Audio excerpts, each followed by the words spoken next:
Queridos amigos, que alegria estarmos entrando na sua casa, no seu meio de comunicação, através do programa Estudando as Obras de André Luiz, pelo médium Francisco Cândido Xavier, o livro Obreiros da Vida Eterna. Gratidão pela sua audiência.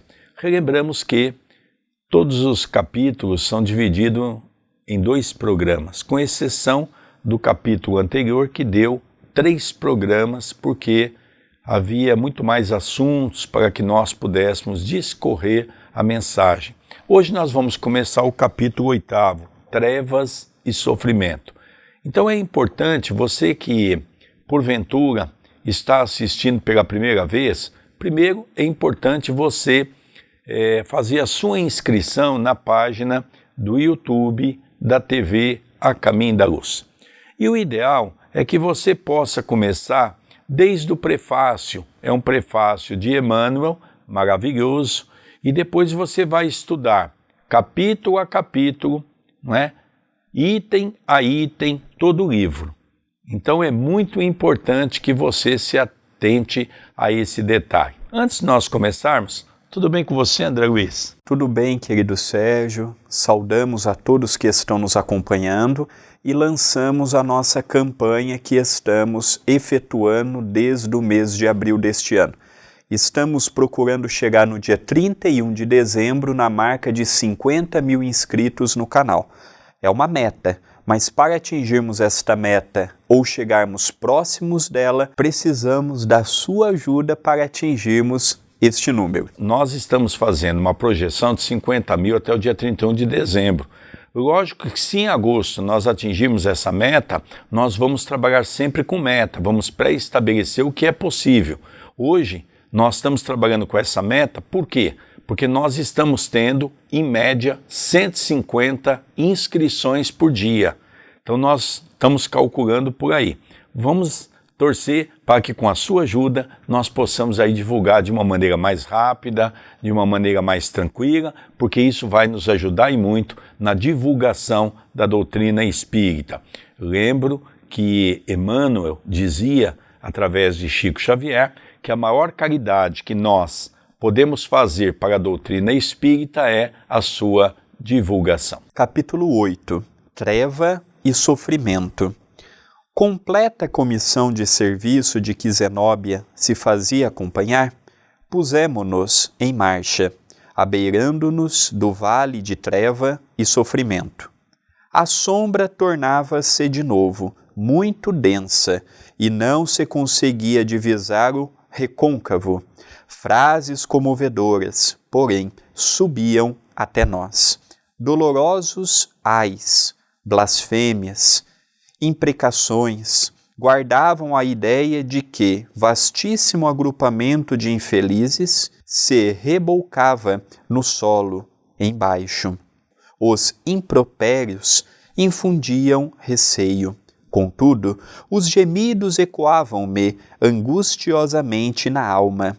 Certo, os demais companheiros experimentavam análogas emoções, porque a irmã Zenóbia tomou a palavra esclarecendo. André, aqui eu gostaria só de fazer um comentário interessante, porque agora é o retorno, não é? Você que está acompanhando capítulo a capítulo, e não vale a pena a gente fazer uma reflexão do que o que já foi, porque cada capítulo foi muito bem esmiuçado. Então por isso que é importante a pessoa ter uma sequência, e lógico que se ela pegar esse estudo por si só, não vai entender muita coisa. Eles estão retornando, já fizeram o auxílio ao padre Domênico. Então a mãe de Domênico já se antecipou e levou ele antecipadamente. E os 4, mais os 2 auxiliares que estavam ajudando o padre Domênico e mais os 20, agora estão retornando para a casa transitória, pelo mesmo caminho que eles foram. Eles estão voltando. E é interessante notar que é como se fosse um tipo de uma montanha. Eles estão na parte de cima e quando eles olham para baixo é um lamaçal. E o que eles ouvem? Blasfêmia, gemidos, dores, reclamações. É um vale de sofrimento. Então ele tenta descrever para nós alguma coisa para nós entendermos o quanto é difícil essa região. Os padecimentos que sentimos não se verificam à revelia da proteção divina. Incansáveis trabalhadores da verdade e do bem visitam seguidamente estes sítios, convocando os prisioneiros da rebeldia à necessária renovação espiritual. No entanto, retraem-se eles, revoltados e endurecidos no mal. Lamentam-se, suplicam e provocam compaixão. Raramente, alguns deles nos ouvem o apelo.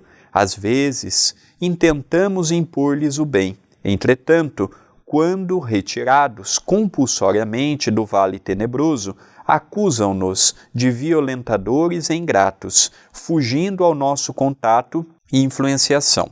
Olha, André, que é muito interessante também. Vamos tentar acompanhar passo a passo para nós entendermos, não é? Esse povo não está abandonado. De quando em quando vai uma comissão de auxílio.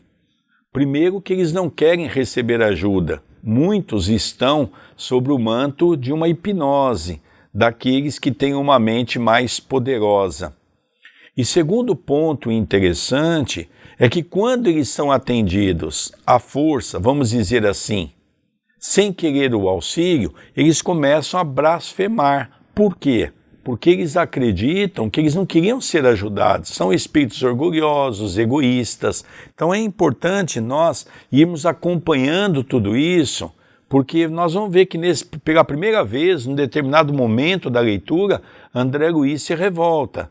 Então nós vamos perceber que eles já vão mostrando para nós, não é, por que aqueles espíritos não são atendidos num primeiro momento. Embora o triste conteúdo da notificação, Zenóbia nola fornecia inflamada no espírito de serviço, a julgar pelo bom ânimo que transparecia de seus gestos e palavras. A negação deles, continuou a orientadora, não é motivo para qualquer negação de nossa parte. Lembremo-nos de que o esforço da natureza converte o carvão em diamante. Trabalhemos em benefício de todos os necessitados, procurando para o nosso espírito o divino dom de refletir os supremos desígnios. Façam-se as obras da vida, não como queremos, mas como o Senhor determine. Grande é a beneficência do Pai para conosco. Repartamo-la em serviço de fraternidade e esclarecimento, na harmonia comum. Em seguida, 10 cooperadores, obedecendo-lhe as ordens, acenderam focos de intensa luz. Contemplamos, então, sensibilizados e surpresos, monstruoso quadro vivo. Vasta legião de sofredores cobria o fundo. Um pouco abaixo de nossos pés. A rampa que nos separava não era íngreme, mas compacta e enorme o lamaçal. Então vamos tentar entender passo a passo, né? Então eles estavam andando por cima daquela pequena montanha, não é? Não era um lugar tão distante daquele lamaçal que estava embaixo, mas eles também não conseguiam ver o que estava acontecendo. Zenóbia, então, pega 10 dos seus cooperadores que haviam trazido aqueles equipamentos e pede para acender as luminárias. São aqueles holofotes muito fortes. E quando eles se posicionaram para que pudesse abranger um espaço maior para ver o que estava acontecendo, André Luiz descreve de uma maneira muito interessante. Ele não tem palavras para descrever aquele lugar horrendo.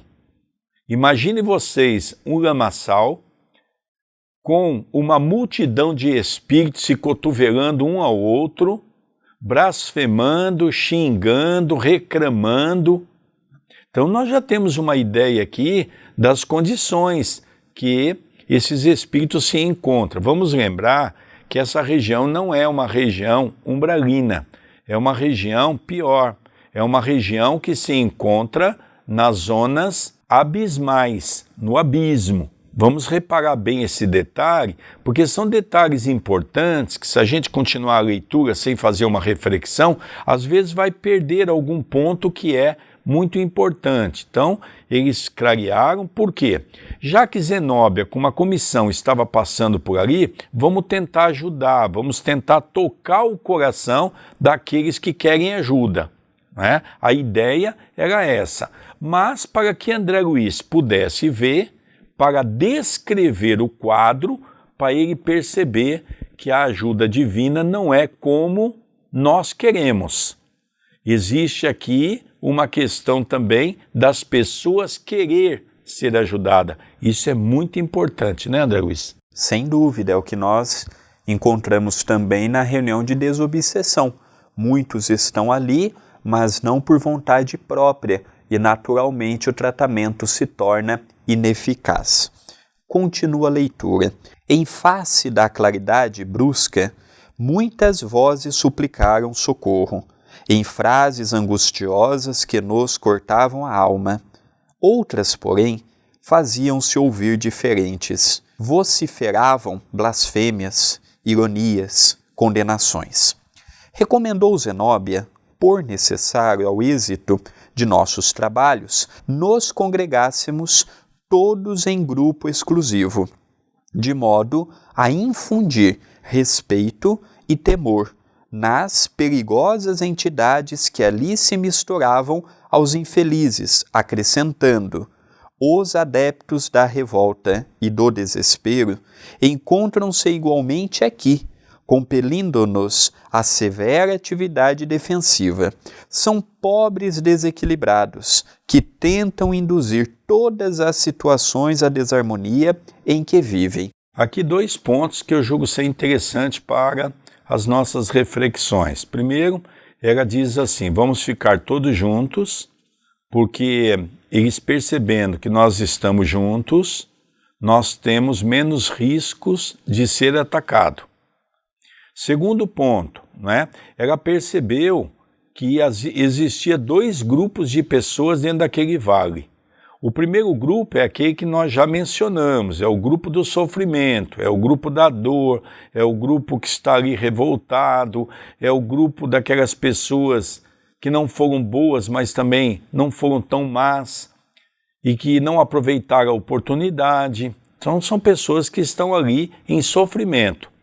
E ela percebeu que tinha um grupo que já era um grupo mais poderoso, era o grupo dos líderes. Em todo lugar tem líderes, não é? E esses líderes, então, comandavam aquele povo sofrido. Então havia ali um comando, não é? Como uma cidade tem os nossos políticos nas diferentes esferas, como tem o fórum, com diferentes trabalhadores, com trabalhos diferenciados um do outro. Então ali é a mesma coisa, nós temos uma pequena cidade, onde tem cada um as suas funções, não é? E dividido em 2 grupos, um grupo grande de sofrimento e um grupo menor, que são pessoas que de uma certa forma coagem aquelas pessoas ao sofrimento, não é? Então ele começa a perceber que tem 2 grupos muito bem definidos. Uma coisa bem interessante é que os líderes não são seres ignorantes. Tem cultura, tem inteligência, são pessoas que conseguem ter e fazer algo com discernimento naquilo que julga ser correto. Isso é importante nós nos atentarmos. Em seguida, solicitou ao padre Hipólito dirigisse apelo geral em nome do Senhor às vítimas do infortúnio, para que considerassem a necessidade da transformação íntima. O ex-sacerdote abriu o pequeno manual evangélico que carregava consigo e leu, na preleção do apóstolo Lucas, a parábola do homem rico, que se vestia de púrpura em regalada existência, enquanto o mendigo chaguento lhe batia, debalde à porta da sensibilidade, pronunciou alta e pausadamente todos os versículos, desde o número 19 ao 31 do capítulo 16. Logo após, enchendo o expressivo silêncio, destacou a sentença: lembra-te de que recebeste os teus bens em tua vida, constante no versículo 25, e dispunha-se ao comentário: quando certos gritos blasfematórios chegaram até nós, ameaçadores e sarcásticos. Fora, fora, abaixo as mentiras do altar. Ataquemos de vez o Padre. Estamos bem, somos felizes. Não pedimos auxílio algum, não precisamos de arengas. Temos aqui o nosso céu, vão para o inferno. Aqui André se dá continuidade, porque daqui a pouco tem uma leitura enorme, que é o comentário do Padre Hipólito. Então veja, quem que se manifestou? Porque o grupo que liderava aquela zona de sofrimento, logicamente eles sabiam que o padre, com amor no coração, ele poderia tocar o coração daquelas pessoas que ali se encontram em sofrimento e poderiam fazer com que elas mudassem a sua faixa vibratória e assim elas sairiam das suas garras. Então eles se revoltam. Olha, vocês podem ir embora, nós não precisamos de vocês, nós somos felizes, nós aqui estamos bem, não pedimos ajuda e não queremos ajuda. E aí, como ele percebeu que era um padre que estava usando da palavra, logicamente ele apelou, não é, pelos grandes erros históricos que a humanidade nos mostra, que foi acometido a igreja, ele então tenta impor algumas coisas nesse sentido. Então vamos acompanhando passo a passo dessa leitura para a gente poder entender daqui a pouco a mensagem linda que Padre Hipólito vai dar a eles, que é uma mensagem muito profunda, é longa, são quase 2 páginas, mas vale a pena nós refletirmos sobre tudo isso. Os adversários gratuitos de nossa atuação não se limitaram ao vozerio perturbador. Bolas de substância negra começaram a cair ao nosso lado, partindo de vários pontos do abismo de dor. As redes, exclamou Zenóbia, dirigindo-se a alguns colaboradores, estendam as redes de defesa, isolando-nos o agrupamento. As determinações foram cumpridas rapidamente. Redes luminosas desdobraram-se à nossa frente, material esse especializado para o momento, em vista da sua elevada potência magnética, porque as bolas e setas que nos eram atiradas detinham-se aí, paralisadas por misteriosa força. A diretora da casa transitória, afeita a ocorrências iguais àquela, fornecia-nos belo exemplo de firmeza e serenidade. Após organizar a defensiva, fez sinal ao pregador para que falasse, e o Padre Hipólito, sobrepondo-se aos ruídos e insultos, iniciou o comentário com empolgante acento. Aqui nós vamos também destacar algumas coisas que achamos interessantes. Primeiro, era uma mulher que estava liderando. Na década de 40, nós sabemos que a mulher tinha pouca voz. A mulher não podia se candidatar a um cargo político, a mulher não podia trabalhar numa empresa, num cargo de destaque. A mulher era quase que única e exclusivamente para fazer trabalhos simples ou trabalhos dentro de casa. Então aqui já começa a abalar as estruturas, né, dos homens naquela época, mostrando a importância da mulher. Eu fico pensando quantas críticas o nosso Chico não recebeu dos machistas, porque naquela época os espíritas não estudavam, não tinham conhecimento de Kardec, vieram para a doutrina espírita, a grande maioria, pelos fenômenos mediúnicos, atraído pela feminologia. Esse é o primeiro ponto que eu destaco. O segundo ponto, nós não podemos imaginar que os obsessores são seres ignorantes, são seres inteligentes, eles estudam no mundo espiritual. Do jeito que nós temos faculdades aqui, eles também têm lá.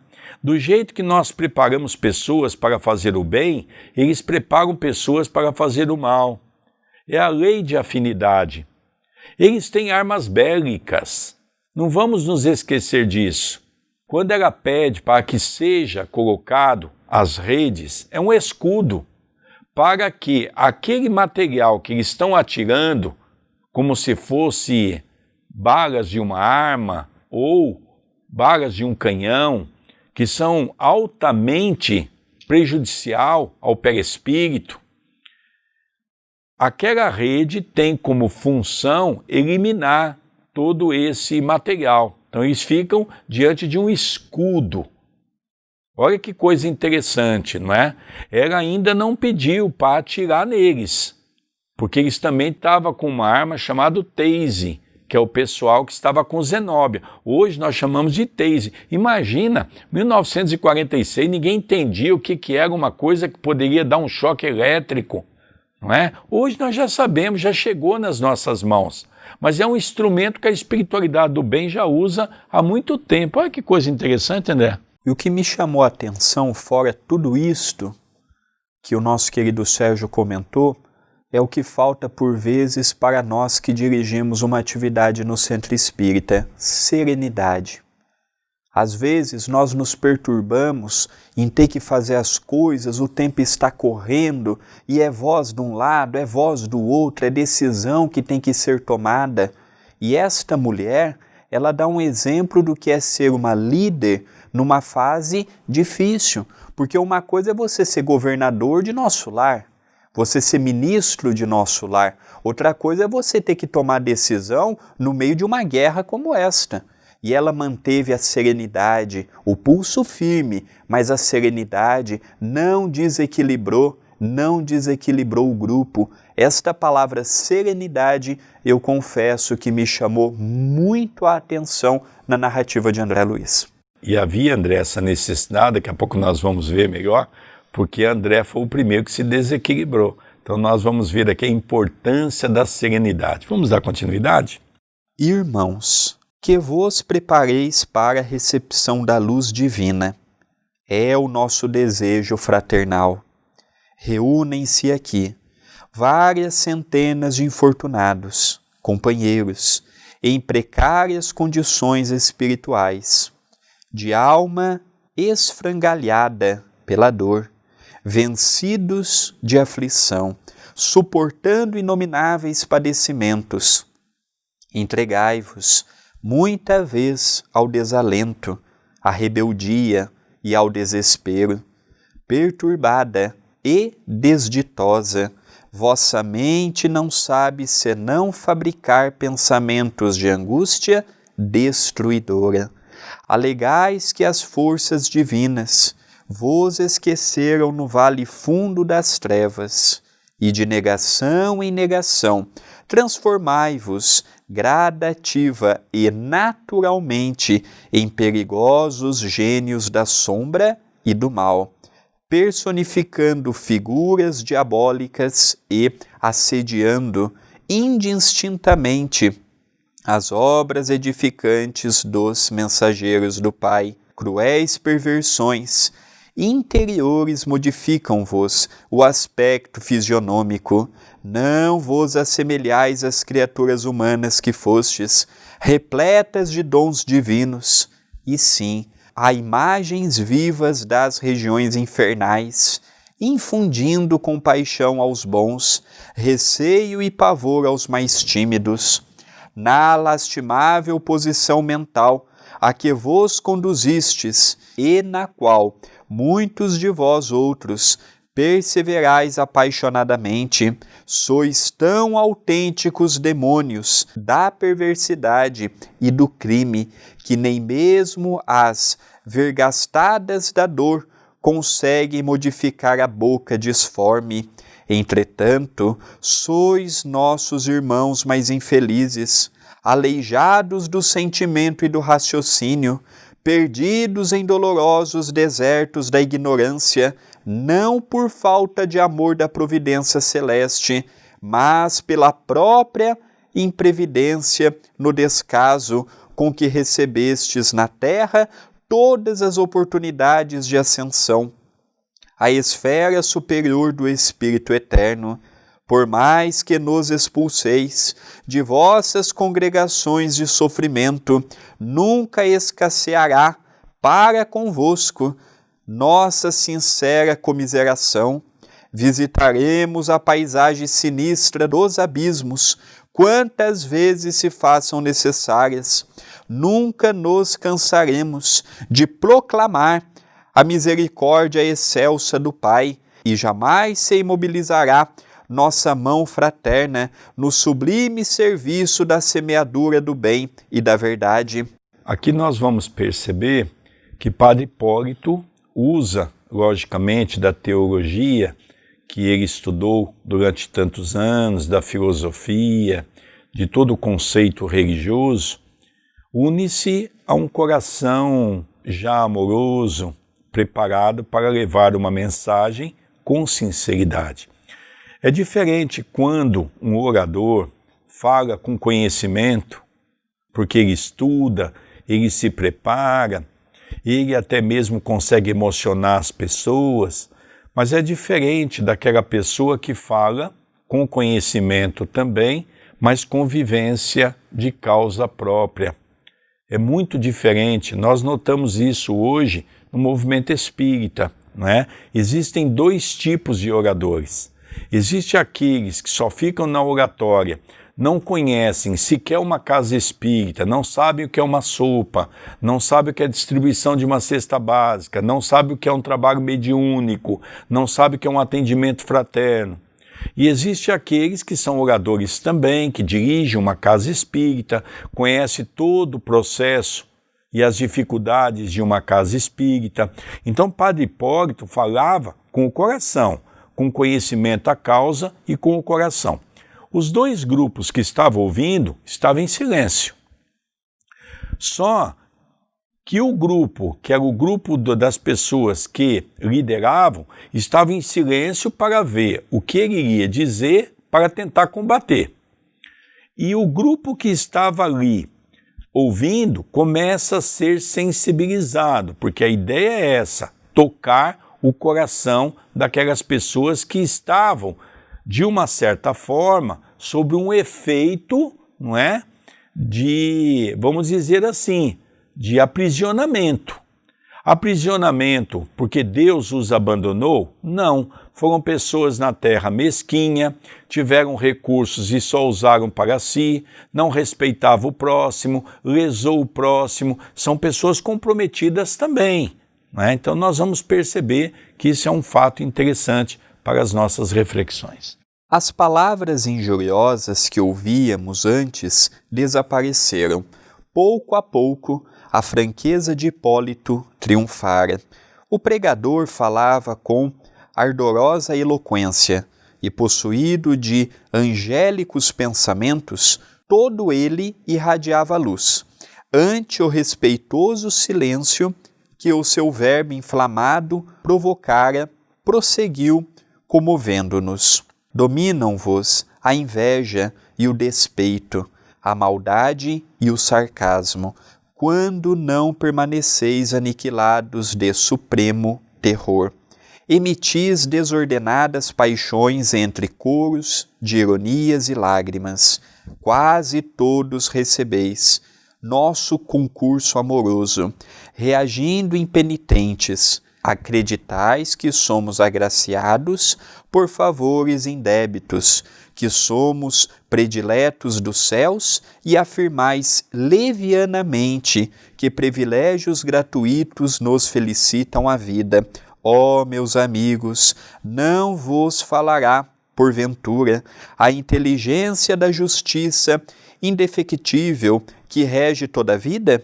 Somos também batalhadores, a longa distância da última vitória sobre nós mesmos, encontramo-nos igualmente no mesmo carreiro de redenção, trabalhamos, lutamos, choramos e sofremos, apenas diverge de algum modo a nossa posição da vossa, porquanto nós outros, que vos dirigimos a palavra tranquila e fraterna, já iniciamos o luminoso aprendizado do reconhecimento a Deus, nosso Pai, todo poder, justiça e misericórdia, agradecendo ao Cristo, o divino intermediário, o ensejo de trabalho e realização no presente, Também sentimos saudades do lar terrestre e dos brandos elos afetivos que se movimentam, agora muito distante, experimentando, como vos acontece, o vivo desejo de regressar ao passado,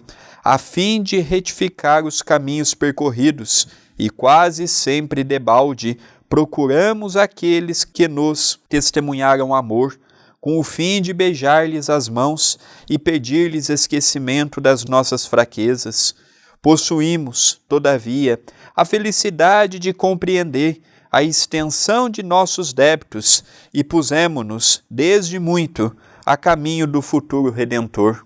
As palavras iam calando profundamente. E ele então usa de uma técnica muito interessante, que ele começa primeiro falando do amor de Deus, que respeita os nossos caminhos, respeita a nossa liberdade, respeita os nossos atos e que cada um de nós vamos colher daquilo que plantamos.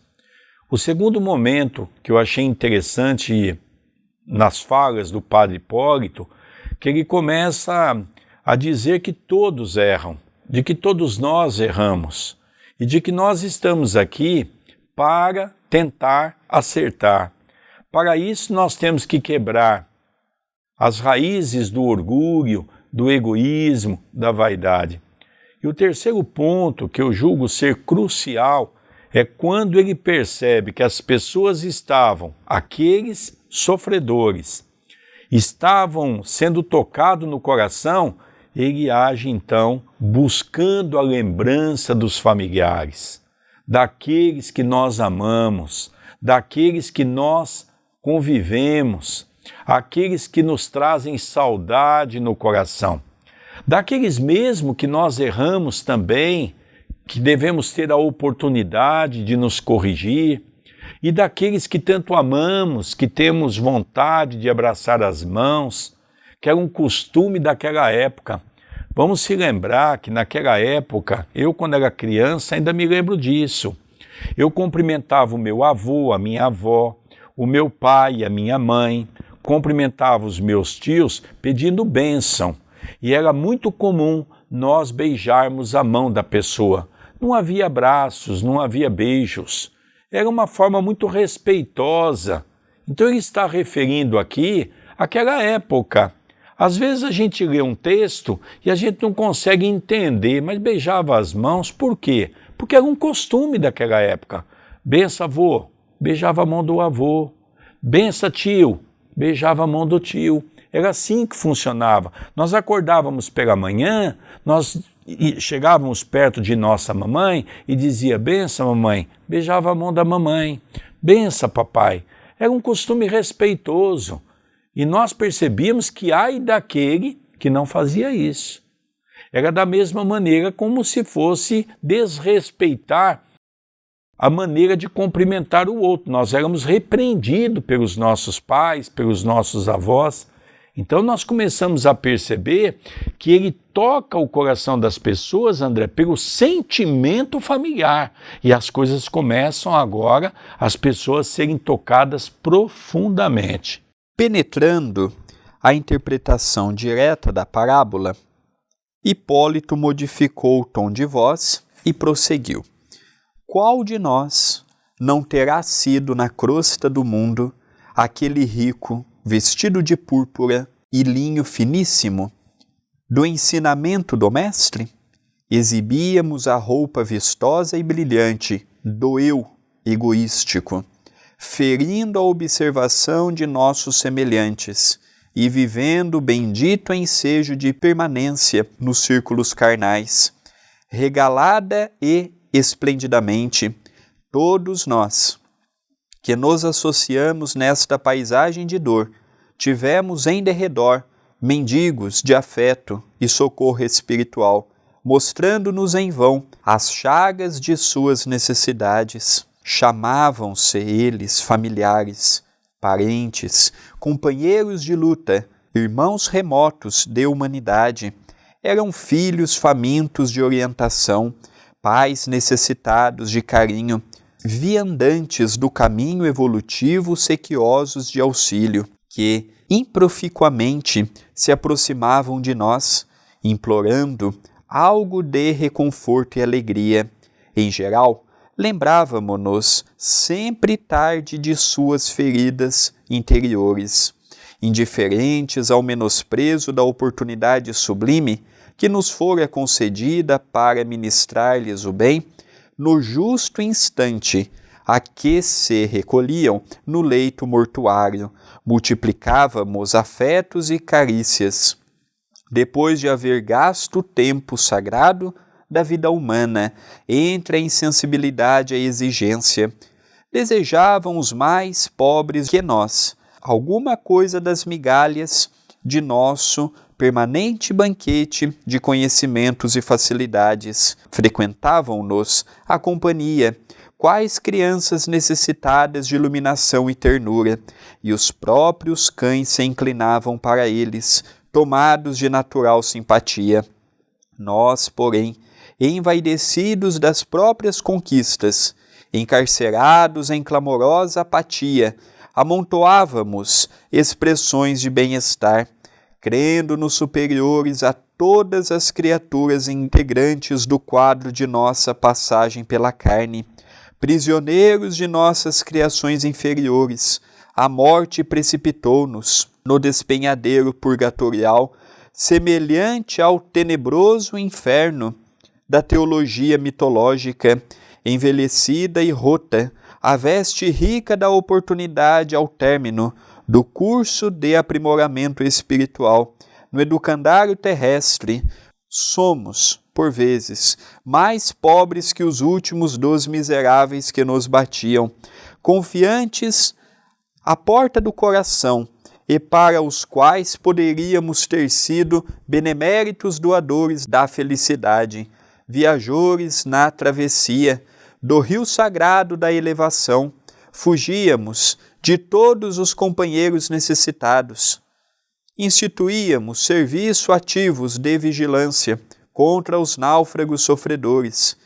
Estimávamos, acima de tudo, o bom tempo, as ilhas encantadas de prazer, a camaradagem dos mais fortes, para atingir a outra margem, humilhados e pesarosos, em terríveis necessidades do espírito, incapazes de prosseguir a caminho dos continentes divinos da redenção.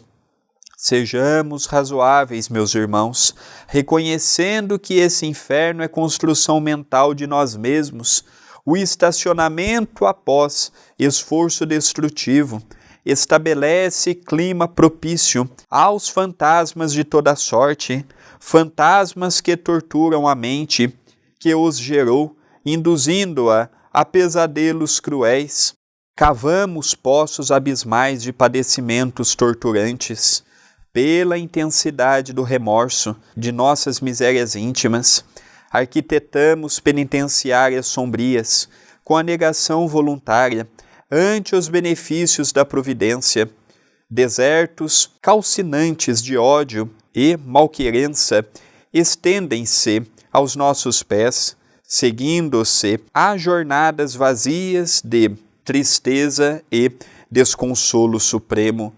Semelhamo-nos a duendes vagabundos da inquietação e do desalento, pela amargura do que fomos e pela dificuldade quase invencível na aquisição dos recursos para o que devemos vir a ser. De um lado, a falência gritante, do outro, o desafio da vida eterna.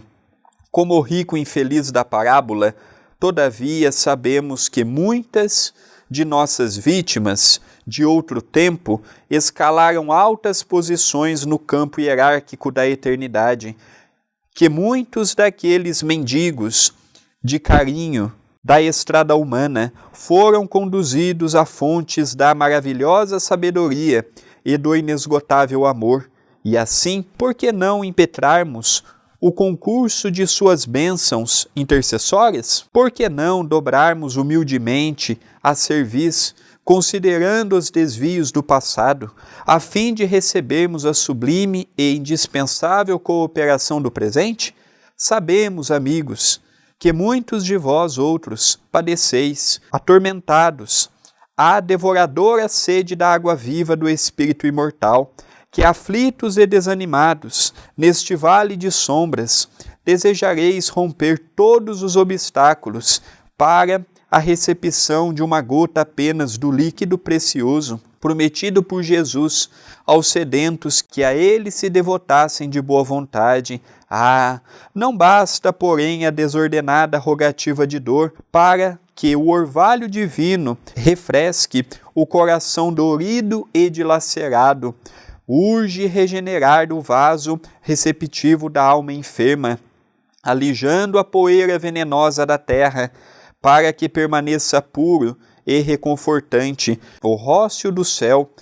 Imprescindível o sofrimento de função purificadora, os desvarios mentais a que nos entregamos na crosta planetária são energias que presentemente se manifestam com a intensidade das forças libertas depois de longo represamento, e daí a intraduzível angústia da fome, da sede, da aflição e da enfermidade, que muitos de vós ainda sentis pela carência de conformação com as leis estabelecidas pelo Eterno Pai. Aqui nós percebemos o Padre Hipólito, ele continuando o seu convite para que as pessoas não se entregassem àquela revolta, porque tiveram a oportunidade de fazer diferente, tiveram a oportunidade de serem diferentes e não aproveitaram.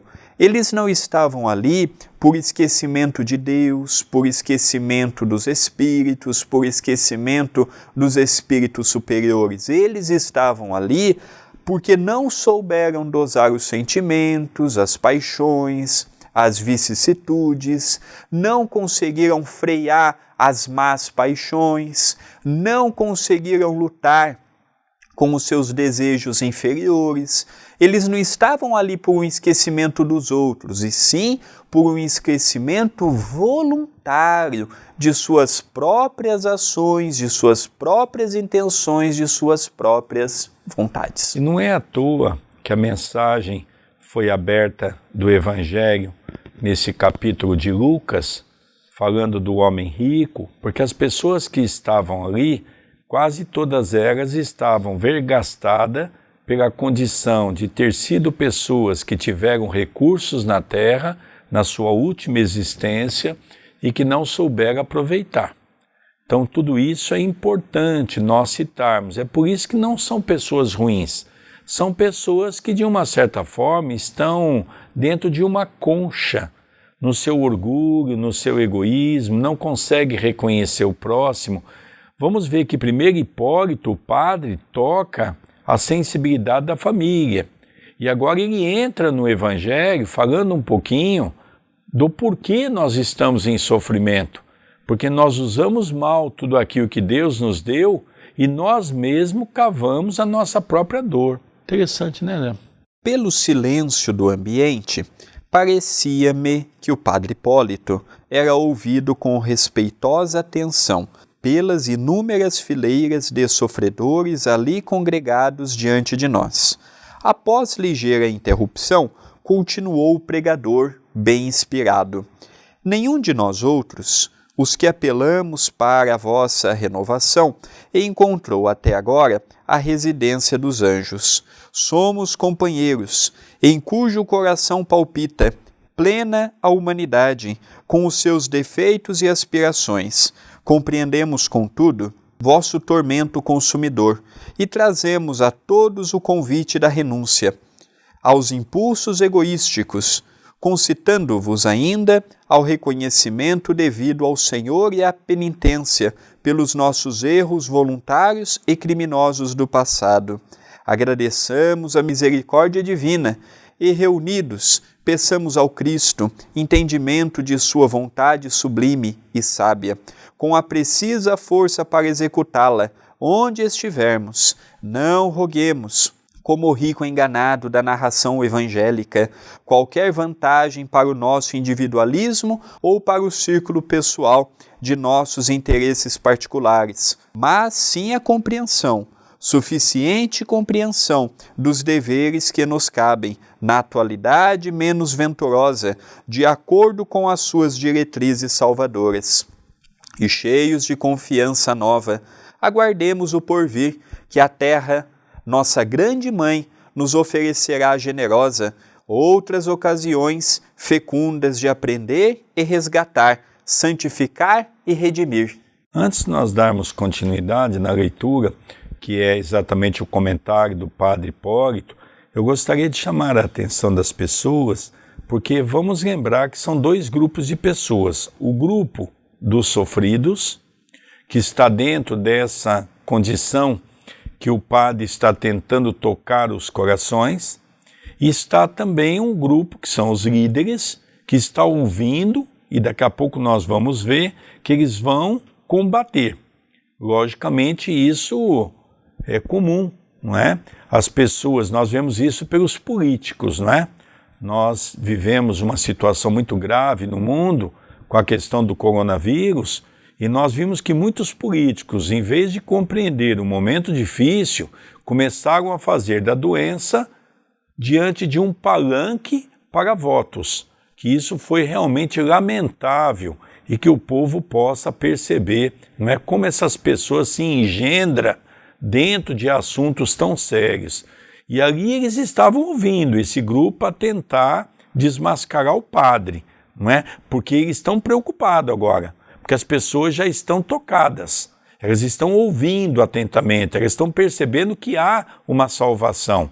Então elas estão muito atentas à colocação do Padre Hipólito. Nesse momento, o ex-sacerdote sustou por longos instantes a pregação, possibilitando-nos detido exame do quadro exterior. Longas filas de sofredores acorriam de todos os recantos, fixando-nos a claridade das tochas, a distância de 30 metros aproximadamente. Estendiam-se em vasta procissão de duendes silenciosos e tristes, parecendo guardar todas as características das enfermidades físicas trazidas da crosta no campo impressivo do corpo astral. Viam-se ali necessitados de todos os tipos, aleijões, feridas, misérias exibiam-se ao nosso olhar, constrangindo-nos os corações. Muitos deles, ajoelhados talvez na suposição de que fôssemos embaixadores do celeste poder em visita ao purgatório, desditoso, mantinham-se em posição de supremo respeito, embora deixassem transparecer, na face angustiada, indescritíveis padecimentos. De olhos ansiosos, falavam sem palavras, do intenso e secreto desejo de se unirem a nós. Entretanto, algo lhes coibia a realização. Semelhavam-se a prisioneiros, suspirando pela liberdade.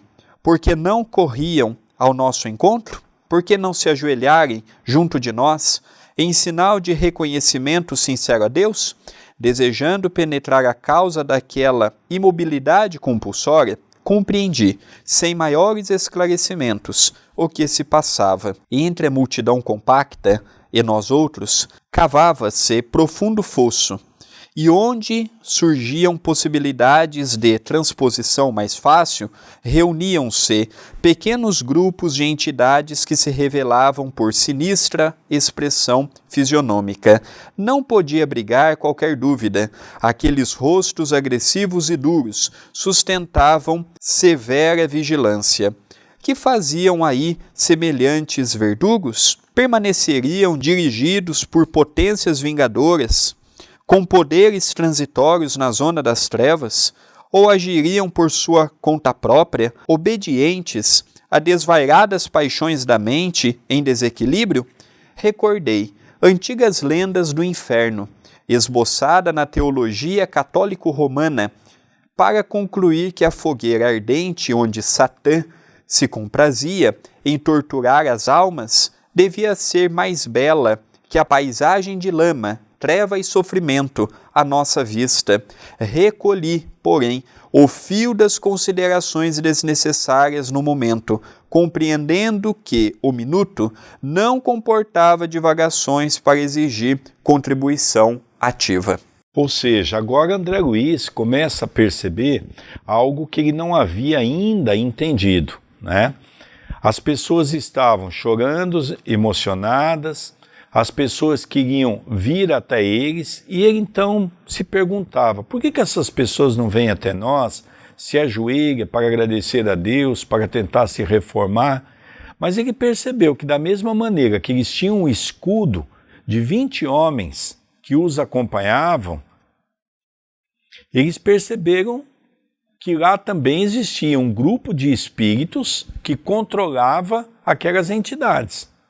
Ou seja, tudo que acontece no campo do bem também acontece no campo do mal. Aquelas pessoas queriam ajuda. Só que aí nós vamos relembrar aquele caso que foi contado no livro Nosso Lar, onde uma irmã bate no portão de Nosso Lar, queria entrar. Era uma senhora idosa, clamando a Deus, de uma maneira muito sofrida, uma roupa rota, de uma expressão desagradável, mas pedia em nome de Deus para ser atendida. O sentinela diz, não, eu não posso deixá-la entrar. André Luiz até se revoltou no primeiro momento e diz, como não? Ela está pedindo em nome de Deus. O sentinela, para não se dispor com André Luiz, diz, eu vou chamar o encarregado da segurança. Quando o encarregado da segurança chegou, ele olhou para ela e percebeu que ela é. E diz, não, André, ela não pode entrar aqui. André estava furioso, questionando, por que não? E ele detentamente olha a mulher e diz, André, dê uma olhada com os olhos de uma percepção espiritual e procure narrar o que você está vendo. Ele olha para o corpo perispiritual daquela mulher e percebe que havia um monte de manchas negras no corpo todo. Ele diz, olha, o que eu estou vendo são manchas negras. Ele diz, pois bem, você sabe quem foi essa mulher? Ela ajudava as pessoas a cometer aborto, ela fazia um chá, que era um chá que realmente era abortivo. E há uma cena interessante que o André então ouve do chefe da sentinela, agora você vai ver como é o coração dessa mulher. Ele diz assim, a senhora está arrependida do que a senhora fez na terra? Ela diz, não, eu faria tudo de novo. É por isso que a senhora não pode entrar aqui. E a mulher começou a xingar, esbravejar, virou um verdadeiro monstro. Foi aí que André Luiz percebeu que não é todos, como disse Jesus, que disser Senhor, Senhor, entrará no reino de Deus, mas somente aqueles que fazem a vontade de meu Pai que estás nos céus. Prolongando-se a pausa do pregador, uma criatura de rosto patibular gritou em meio a gestos odiosos. Não pedimos exércitos de salvação, fujam daqui. Bastou isolada manifestação para que outras expressões de desagrado explodissem. Não desejamos redimir coisa alguma, nada devemos. Interessam-nos o culto sistemático do ódio, a revolta contra os deuses insensíveis, o movimento de resistência, a repugnante aristocracia espiritual. Morram os pregoeiros da virtude falsificada, caiam os oportunistas de além-túmulo, viva o nosso movimento de destruição contra a velha ordem dos senhores e dos escravos. Depois das ruínas, edificaremos o mundo novo. Então nós percebemos aqui que é exatamente o que nós vamos trabalhar no segundo programa, pertinente ainda a esse capítulo, que é o capítulo 8º. Nós vamos perceber que agora o chefe que comandava aquela, vamos dizer, aquele clã, aquele grupo de pessoas, da mesma maneira que Zenóbia era quem dava a palavra de comando para aqueles que estavam com ela, esse aqui agora é quem dava o comando para os líderes que ali estavam. Bastou ele se manifestar, dizendo, vão embora, nós não queremos vocês, nós não pedimos ajuda, com que os outros que eram liderados por ele também aumentaram as vozes e, logicamente, fizeram todo um movimento para que eles pudessem ir embora, dizendo que eles estavam felizes, que eles estavam bem. É um capítulo apaixonante. Hoje eu até tive a necessidade de comentar um pouco menos, o querido Sérgio também, porque são mais leitura. Tanto este capítulo quanto o capítulo seguinte são compostos por mais páginas. E como são discursos, dá para diminuir um pouco o comentário sem perdermos em qualidade do entendimento. Quem não assistiu ainda os programas anteriores, assistam para que vocês possam compreender o momento da nossa leitura. Nós estamos com uma campanha para encerrarmos o programa de hoje. Queremos chegar no final de dezembro com a marca de 50 mil inscritos no YouTube, mas só atingiremos esta meta com a sua ajuda. Se você já é inscrito, divulgue para os seus amigos, divulgue no Centro Espírita, divulgue o máximo possível. É somente com a união que atingiremos esta meta. Queridos amigos, vamos encerrando o programa estudando as obras de André Luiz, o livro Obreiros da Vida Eterna. Um beijo no seu coração e até o próximo programa. Até o nosso próximo programa. Muita paz a todos.